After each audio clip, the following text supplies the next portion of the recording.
Hello, everybody. How you guys doing today? I hope you're doing well. I should do. And welcome to the Bible, block by block. Today is the 152. For the 152, we're going to be reading the shining face of Moses. That is Exodus 34, verse 29 till 35. Let us begin. Now it was so, when Moses came down from Mount Sinai, and the two tablets of the testimony were in Moses' hand, when he came down from the mountain, that Moses did not know that the skin of his face shone while he talked with him. So when Aaron and all the children of Israel saw Moses, behold, the skin of his face shone, and they were afraid to come near. Then Moses called to them, and Aaron and all the rulers of the congregation returning to him. And Moses talked with them. Afterward, all the children of Israel came near, and he gave them as commanded from Mount Sinai.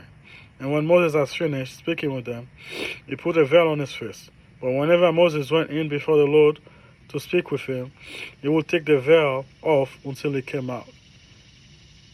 And he will come out and speak to the children of Israel whatever he had commanded. And whenever the children of Israel saw the face of Moses, that the skin of Moses' face shone, then Moses would put the veil on his face again until he went to speak with him, to speak with God. It's because being near God purify you. It's because God is light itself. So, like the moon reflect God light. The same way Moses reflect God light because he's been with God so much.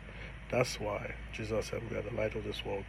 We are in contact with God. So we should reflect God light wherever we go. By the way, I did not think about that. I just think about that now. That's the message the Lord gave us today. Yeah, just see the Holy Spirit speaking to us right now. Take heart. We are the light. We're supposed to reflect the light of God, okay? Let's do the quick historical.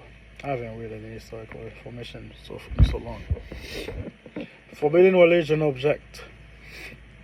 Altar, sacred pillar, and wooden image appear in the Bible as a recurring group of Bain religion object. All three were common in the religion world of Syria and Palestine, including Canaan. Altars were used for making sacrifice to the gods of the area. They were constructed where the deity was felt to be present. Sometimes, along with the temple, a shrine or an open sanctuary. That's funny. That's why God thing is like an altar, but can be moved around because God is not in one spot. God is everywhere. In order of the Holy Spirit talking to those guys, the Holy Spirit is speaking loud today. Because God is everywhere. There's not one spot. Yeah, they said. Many of the numerous ancient altars discovered in Palestine are carefully carved with stones, horns, out of the four top corners. A depression was often caved around the outer top area to catch blood, so that it could be ritual sprinkled on the altar itself. A standard sacrifice ritual, only one devoted to God and restricted to certain locations, were altar acceptable for Israel. Sacred pillars were standing slabs of stone, sometimes carved with studs in religious center as presentation of deities. Such cultic items, dating from the 3rd millennium BC, have been recovered from Syria and Palestine. The top often was shaped into a curve, and sometimes a divine symbol was carved into one of the flat surface. They function as divine images.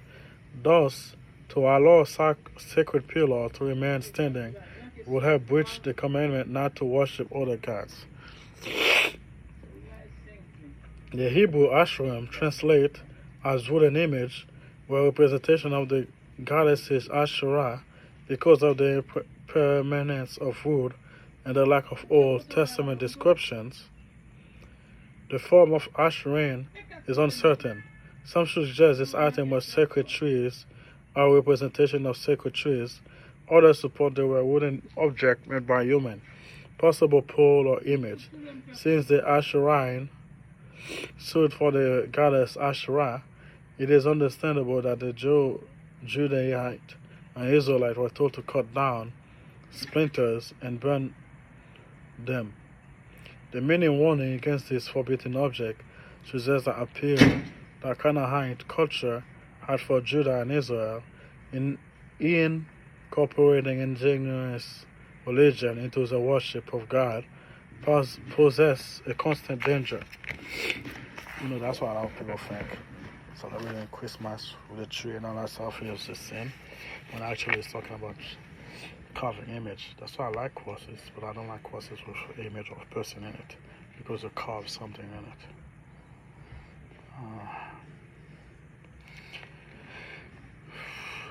How to explain that to the Catholic? I don't know. They know that. Better than us. They still do it. That's okay. Alright. Thank you guys for being here. Pray for me, I'll pray for you. I'll see you next time. Bye.